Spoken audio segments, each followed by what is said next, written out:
Welcome to Say Like a Champ, episode 238. It's your boy A-Dub. And your boy Strizzy. What's up, SLAC fam? Back in the building once again on this another Tuesday in sports.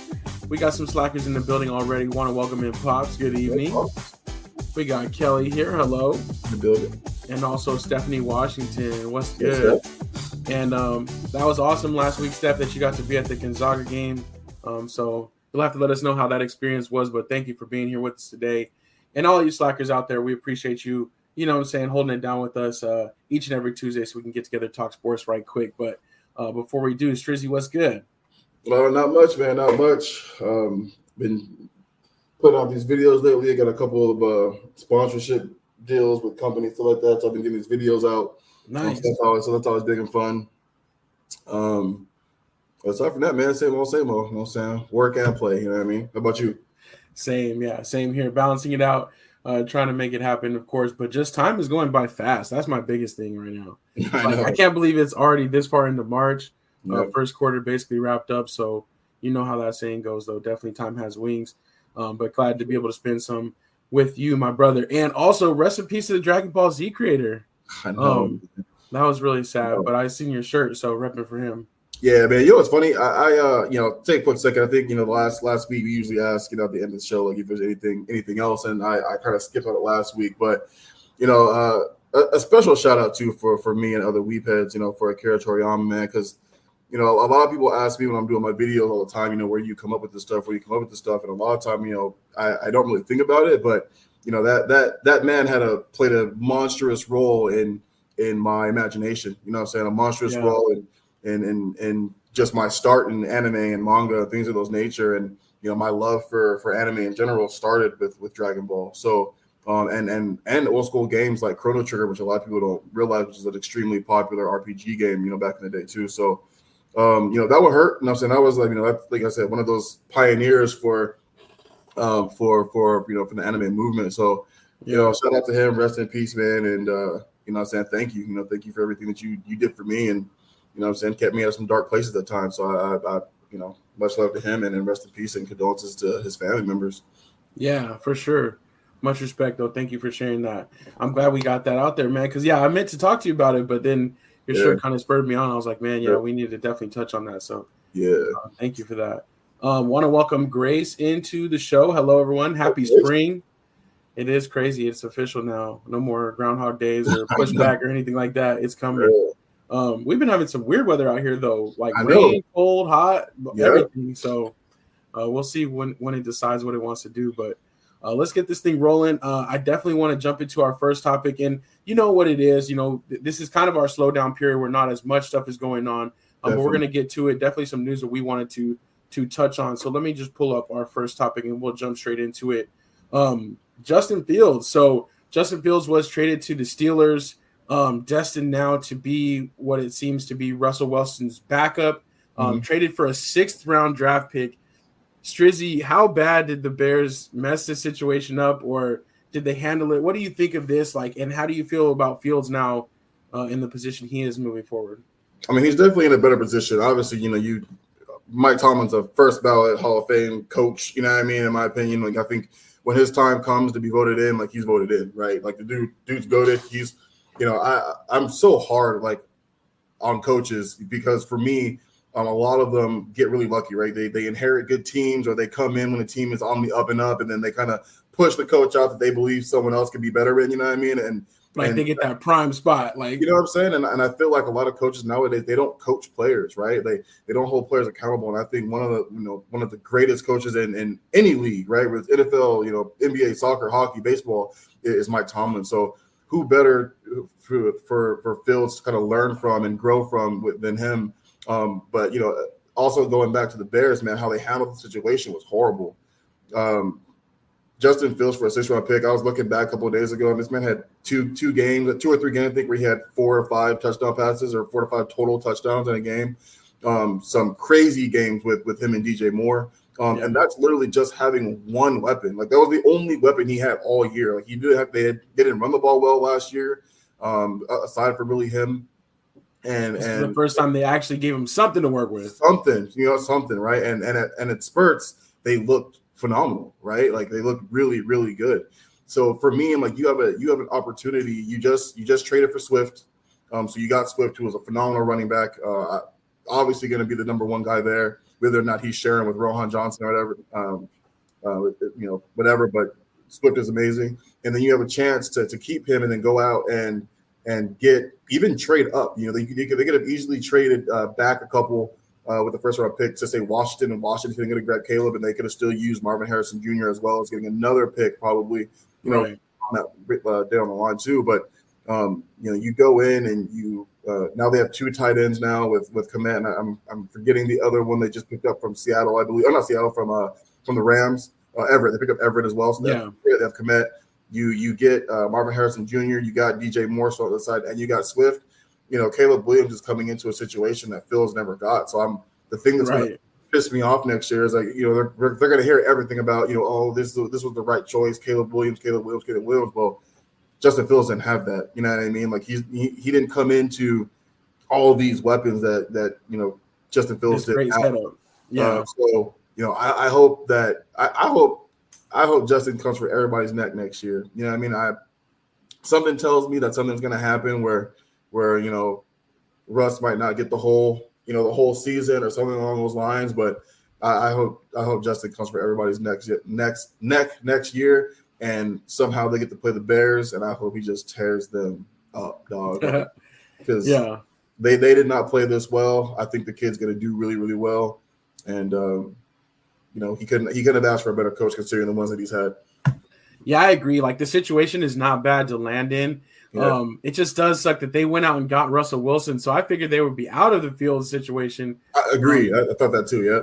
Yeah, but they're planning for Russell Wilson to be the backup. So it's almost like, dang, do I wish that I was hoping Wilson would do well there, but I want to see this kid play. Or maybe Wilson is just like a prove it year and then he goes somewhere else because his is only a 1-year deal and they kind of groom Fields and make sure he's ready. Yeah. But either way, I mean, it is a better situation than him languishing away on the Bears if that's the way they were going to treat him. But it does suck that, like you said, now Caleb Williams is going to get a chance that he never had with all those weapons around him and kind of like a tailor fit for him to come in and do well. So we'll see. Stephanie Washington says she's getting her hair done, tuning in at the salon. That's what's up. Okay. That's what's up. And also want to welcome Unk to the show. Hello from Texas. What's up? So, he says Fields will outplay Russell, and that could happen. Yeah. It's just kind of interesting, though. They've already tabbed Wilson as the starter, so it seems like they're going to, at least start the season that way unless something drastic happens or unless injury, which hopefully, nothing like that would happen. So, and I think one thing, too, that Justin Fields is really going to bring to the Steelers is they haven't had a mobile quarterback in God only ever. You know what I'm saying? Like, have they really ever had a really mobile quarterback? You know what I'm saying? So I feel like when that offensive line kind of breaks down, which for the last couple of years it kind of has been, they haven't had the greatest offensive line the last couple of years. Fields, Russell Wilson's getting a little bit older, so he's not as mobile as he used to be. But I feel like Fields is going to bring just a new aspect to that offense where they're going to be able to do some things that they've never been able to do before. So I'm with Pops, man. The Pops made a great couple points, and the arrow's only pointing up, and I'm rooting for him, man. I'm rooting for him big time. Yeah, it's funny that especially like for us, like watching Fields for so long, him coming to Georgia, and me being a Georgia fan, and we've seen this kid go through this before where he was kind of pushed aside and had to kind of go back up and prove it again. So we'll see how that works. Kenny Pickett, meanwhile, he was the hometown kid, the Cinderella story for the Steelers, but obviously that didn't work out so well. Him being benched for Mason Rudolph down the stretch. He made a quick exit and got to Philadelphia.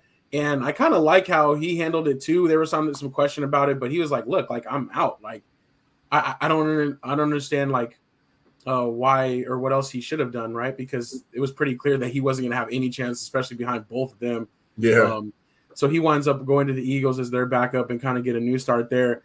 And then of course that means that inevitably then Caleb Williams will be the number one pick, which is what we kind of we suspected whether it was going to be.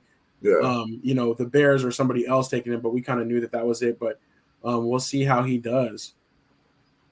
I think it'll be interesting. But Caleb Williams will do pretty well. But still, like, look at C.J. Stroud. Like, as good as he did last year, like, even if you have a guy step in, you can't even ask for much more than that. And that's still not going to put you, like, Super Bowl contention. You know what I'm saying? For sure.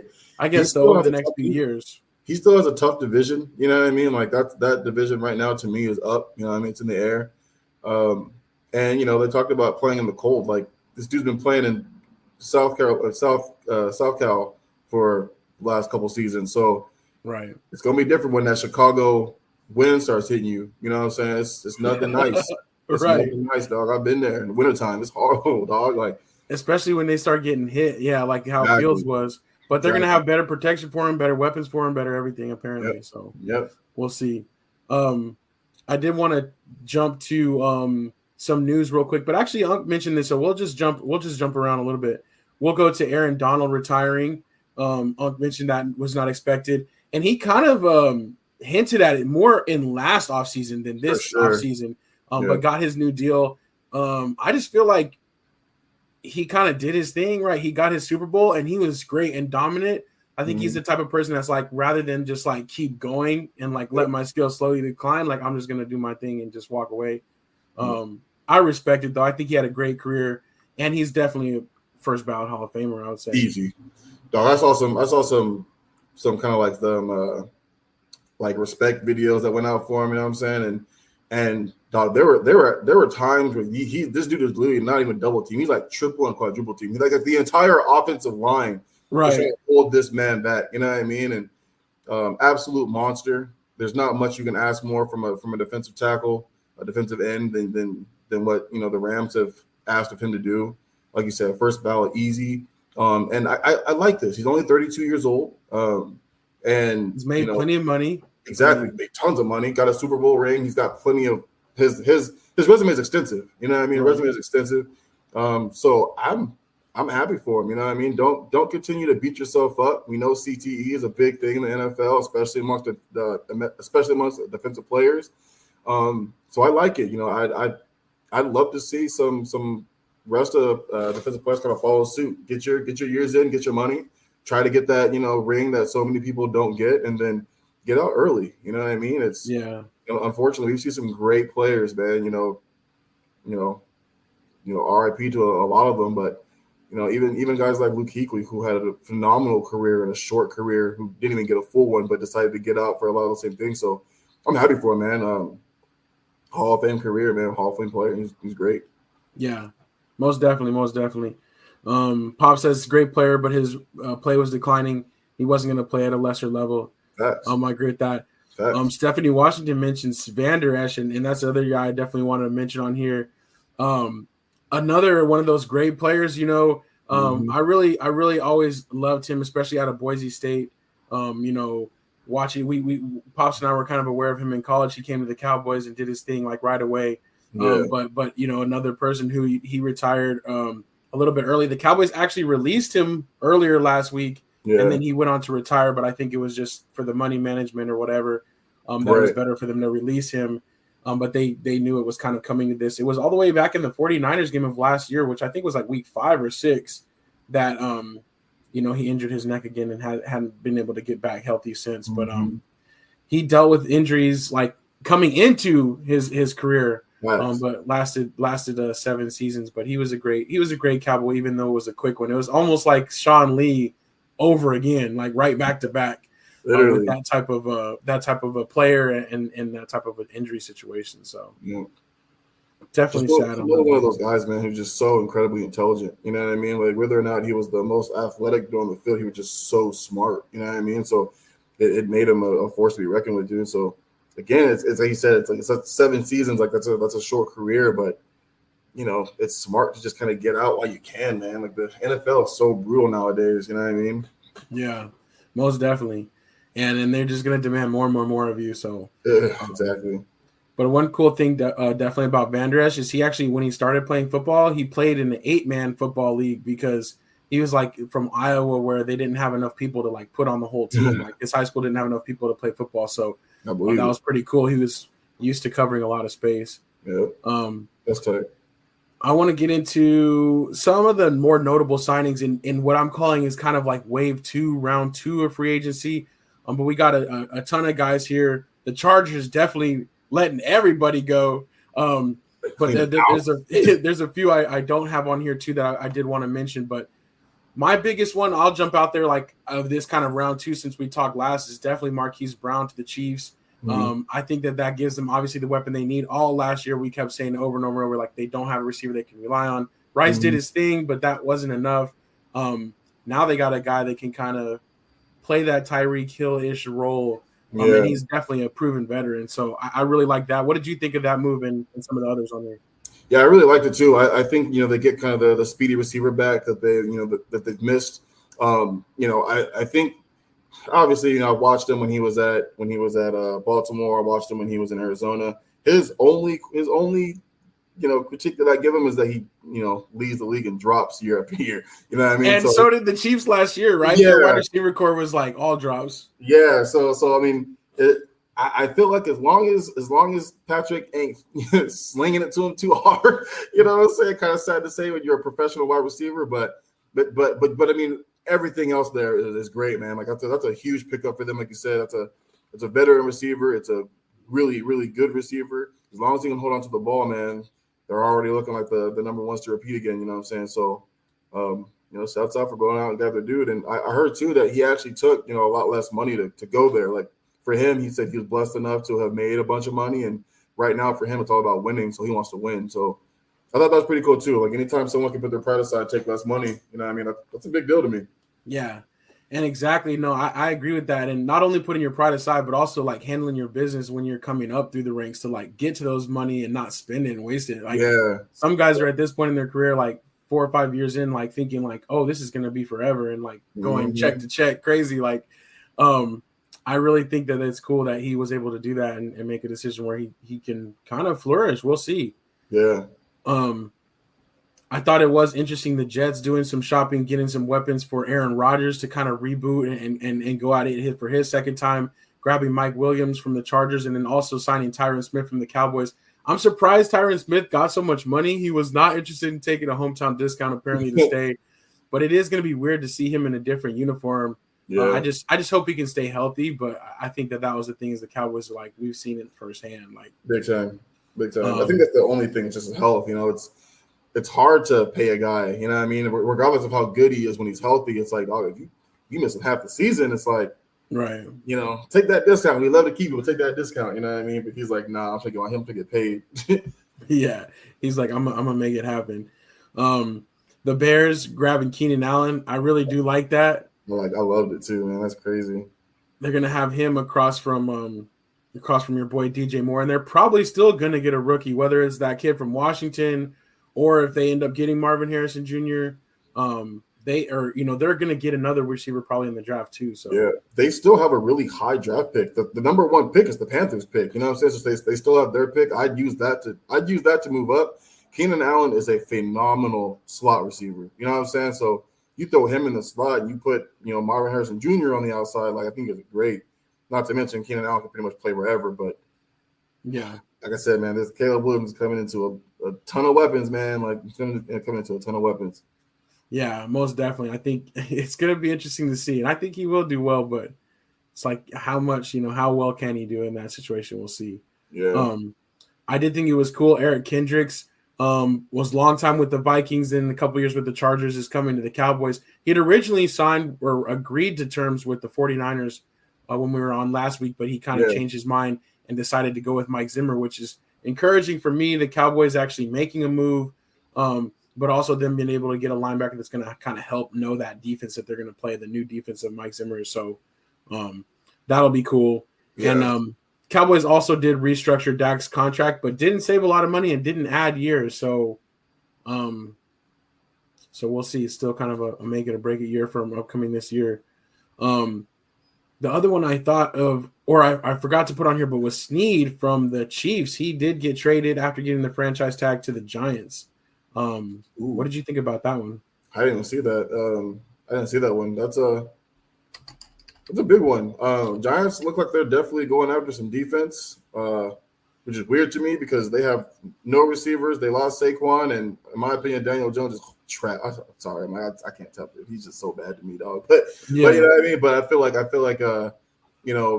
definitely going after some defense. They had a lot of games. They had a lot of points scored on them. But I don't know, man. I feel like that offense needs a revamp too.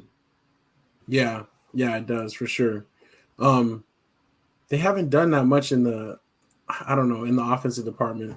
But Ugg said Daniel Jones stinks. They did get Locke as another option, but also some of the drafts are saying that they might draft a quarterback as well. So they better. They got to do something for the future for sure.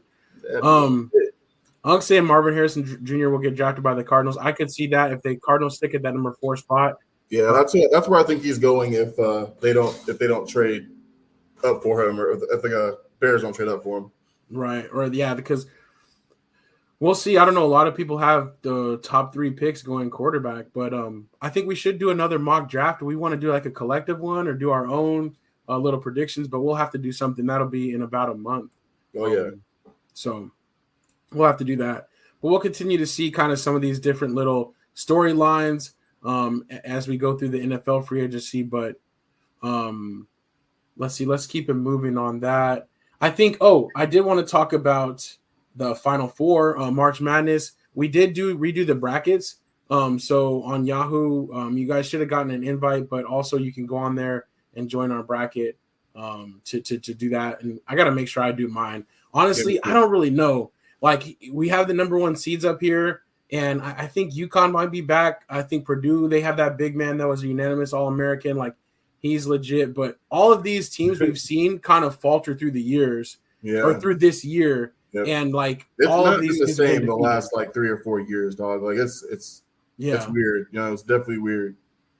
And there's as many there's already upsets galore every year in the March Madness. People's brackets get busted, but this year it's like there's no real sure thing, no real team I'm super confident in. But I don't know. It might be one of these 4, but usually it's not a number 1 seed either. So we'll see. With the Final Four being here in Phoenix, though, have you thought about going at all? Are you interested in going? I think it'd be dope. Like, I think it'd be cool. Like, I don't know what the price is gonna look like. I'm sure it's gonna be nasty. Yeah, you know what I mean. But like, I would love to try to catch a Carolina game or something. You know, if they're gonna be here.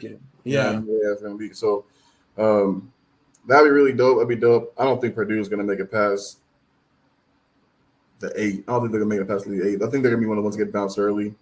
They're so wishy-washy this year. They're so star dependent. Like, you gotta have.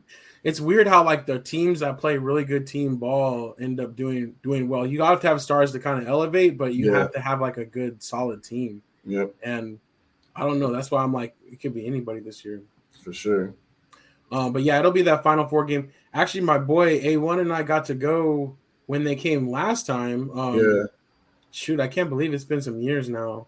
I don't even remember exactly what year that was. Yeah. But North Carolina won that year, so that was dope to be able to see that. Yeah. But yeah, we'll see. But if you're gonna do the brackets are due. I think it's Thursday at like noon Eastern. So make sure you get your brackets done. Do them tonight. Do them tomorrow. And even if you're not clued in, you know what I'm saying? It's a crapshoot anyways. So just go ahead and put your picks out there. Do it however you like. Pick whichever one you has the best colors, you know what I'm saying, or which one would win in the fight. You know what I'm saying? Whatever you got to do. That's real. But we'll see, because since it's gonna be in the Cardinal Stadium again, you know, if we get up in the upper decks, like, it might be cheap. Actually, it might be not so bad if we're not worried about where we sit. So true. We might just go to see the event. You know, seeing how it goes. But speaking of big events, we do have the Seoul Series. Our teams, the Dodgers and the Padres, are over in Korea now, and they'll be starting tomorrow, actually, the first official game of the 2024 MLB season. So baseball is back, basically. These teams are ready to roll out, and there's still guys getting drafted. Getting signed. Snell actually signed to the Giants today for 2 years, got a big contract. So that's pretty cool. He got to basically skip spring training. He's going to go straight to the real thing. But I am excited. I'm going to try to check out this game tomorrow and see the debut of Ohtani on the Dodgers, man. That's so cool. He's going to do – they actually said that he might start throwing and that he wouldn't pitch this year for sure, but he might actually play in the field, like play first base or play left field or something like that. Yeah. Which I think that'd be dope. I mean, he's like, I'm getting paid. Like, why not? For sure. And he's more, I'm sure he's capable. I'm sure through his years in the, in baseball, he's played other positions. So Yeah, Unc sent me a Ohtani card, so if I can get to a Dodgers game, I want to try to sit sit over their dugout, see if I can get it signed. That would be dope. So, yeah, that'd be pretty dope. So I'm gonna see if I can get that to happen. You might have to bring one of the kiddos, man. I know, for real. Play the sympathy card. I would play bring Lily. Yeah, exactly. Be like, yo, she's your biggest fan. You know what I'm saying? That would be dope. But no, that would be really cool. But yeah, so that's just a couple of those other sports things coming up. NBA, nothing too crazy going on with the NBA. We're going down the stretch, but I did see last night, and I did want to throw it up there. Our boy Anthony Edwards had another poster dunk. He's got a pretty good collection of poster dunks already in his short career. This one was more like it was almost like a dunk, but I don't think he even caught the rim. But still, did John Collins dirty. So I did have to throw that up. And I wanted to kind of have a little debate or a little reminiscing about who do you think is the best in-game dunkers through the years, because, you know, the dunk contest is cool and all, but it's so contrived. Like, my thing is, I like those in-game dunkers, you know, that can really actually do it in the flow of the game. Yep. Talking about ever or like current? Yeah, ever or current, either one. I stole this off of X, and it has kind of some of the different guys out there to kind of jog our memory. But yeah, maybe just whenever. Yeah, that's tricky, man. I might gotta go like top 3 or something, because like this is typical. Jordan's obviously up there. Jordan was a great in-game dunker. Yeah, being such a great in-game dunker was one of the reasons why he did the dunk contest in the first place. You know what I'm saying? Julius Erving was also up there too, and man, there's some great dunkers up here, dog. Like Vince is up there, but you know who's not up there that I think is a great in-game dunker who's done some spectacular dunks over the years is Paul George. Paul George is a great in-game dunker too. Oh, true. Yeah, like he done some crazy like 360 dunks in game. You know what I mean? So he's a great one too. But man, Michael Jordan, Julius, Vince. You really can't go wrong with any of those dudes. I don't really know if Blake Griffin was a great in-game dunker. He was just a power dunker to me. You know what I mean? Like, crazy vertical for somebody being that big. You know what I mean? But he'd probably be like the last on this list if I were going off this list. For sure. Yeah, I agree with you with the Blake Griffin. Like, he definitely had ups and he definitely had some big dunks, but maybe not the best in-game dunker. For me, probably on this screen, or I think maybe even ever, Dominique Wilkins, he was just smooth with it. Yeah. The way he would dunk. And, like, I love people when they dunk, it's like when you don't expect it to, like, or when it's like, it looks like it's just a little too far away and they still bam on somebody. Obviously, right. Obviously, Dr. J, you know, he did the same thing. And the way he kind of cradled the ball, he would, like, swing the ball around, make it super dope. And then, you know, of course, Michael Jordan. I mean, even the dunks, but not even the dunks. Like, some of the times when he didn't dunk and he did a little lay-in, like, just the creativity was super dope. I mean, it was his hang time, man. The hang time was ridiculous. Yeah, exactly. That's what Kelly says. MJ, how can we forget that he that dunk is exactly. You know, that was for the win. You know what I'm saying, at the buzzer. So, one of the best in-game dunks of all time there. Want to welcome up Anthony Weston to the show. He said power layup earlier. That's funny. It was, because it was like so close, but is it considered a dunk? I don't know. But he messed up his hand too. His hand looked crazy after the fact. It looked like he like bent it back or something. I was like, it looked nasty. I know, and it's actually funny because it was his left hand that he did on Collins' face. Yeah, like I know. You would think it was off the rim, but it was actually off of the defender. Yeah. Anthony West says Kobe Bryant underrated in-game dunker. That's for sure. That's very true. And he dunked just like Jordan, so it's like, you got Jordan, but you got Kobe up there for sure. True. Sean Kemp was a beast. He definitely was too.